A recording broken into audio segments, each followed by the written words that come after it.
Assalamualaikum warahmatullahi wabarakatuh. Saya Putri Rizky. Di sini saya akan menjelaskan mengenai processing jaringan. Processing jaringan merupakan tahapan dan cara membuat preparat jaringan tubuh manusia. Nantinya, preparat tersebut akan diperiksa di laboratorium oleh dokter patologi klinik untuk mendeteksi adanya kelainan atau penyakit. Sampel yang representatif adalah sampel yang karakteristiknya hampir sama dengan jaringan aslinya. Untuk mendapatkan sampel yang representatif, maka pengolahan jaringan harus memenuhi standar yang telah ditentukan. Pertama, fiksasi. Fiksasi digunakan agar unsur pada jaringan tidak terlarut, berpindah, atau mengalami perubahan selama prosedur selanjutnya. Fiksasi juga bertujuan untuk mengawetkan jaringan dan mengeraskan jaringan. Ada beberapa larutan fiksasi, antara lain aldehida, merkuri, alkohol, oxidizing agents, dan pikrat. Jaringan yang dimasukkan ke dalam larutan fiksasi ini diinkubasi selama minimal 24 jam. Dehidrasi. Dehidrasi yaitu proses pengeluaran air dari jaringan. Dehidrasi dilakukan menggunakan alkohol dari konsentrasi rendah ke konsentrasi tinggi, yaitu dimulai dari alkohol 50%, lalu 70%, 80%, 90%, dan alkohol absolut. Caranya yaitu dengan memasukkan jaringan ke dalam wadah berisi alkohol 50% sampai alkohol absolut selama 3 jam, dan setiap 1 jam sekali alkoholnya diganti. Clearing. Clearing yaitu proses pengeluaran alkohol dari dalam jaringan. Larutan clearing yang paling sering digunakan adalah benzena dan silena. Selain itu, juga bisa menggunakan larutan chloroform, cedarwood oil, benzyl benzoat, dan metil benzoat. Prosedurnya adalah masukkan jaringan pada 2 wadah berisi larutan clearing, masing-masing 30 menit. Ini adalah gambar proses dehidrasi dan clearing. Impregnasi atau embedding.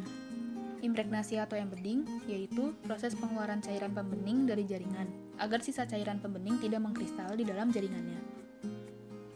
Impregnasi biasanya menggunakan parafin. Prosedurnya yaitu masukkan wadah yang berisi jaringan dan parafin ke dalam oven bersuhu 56-59 derajat Celcius, lalu inkubasi selama minimal 2 jam.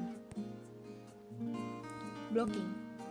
Blocking adalah proses pembuatan blok preparat dengan menggunakan bahan dari parafin. Prosedur blocking yaitu tuangkan sedikit parafin pada cetakan, lalu segera masukkan jaringan dan tuang kembali parafin sampai memenuhi cetakan. Ini adalah gambar dari prosedur impregnasi dan blocking. Sectioning.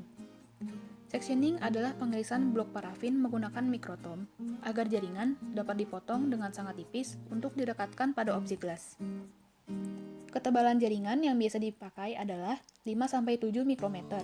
Setelah jaringan dipotong di mikrotom, pindahkan ke water bath dengan suhu 37-40 derajat Celcius.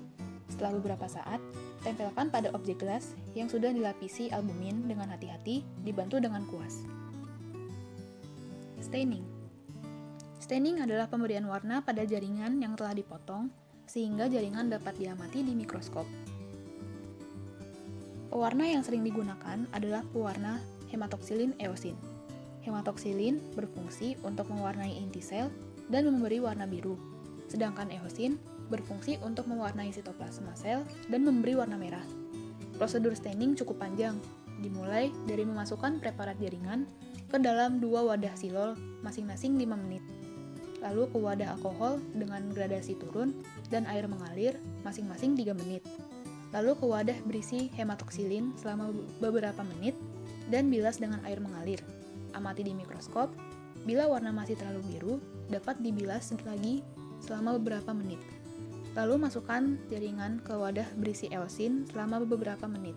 Lalu ke wadah berisi alkohol dengan gradasi naik masing-masing 3 menit. Lalu ke wadah berisi silol masing-masing 3 menit. Ada 2 wadah silol ya.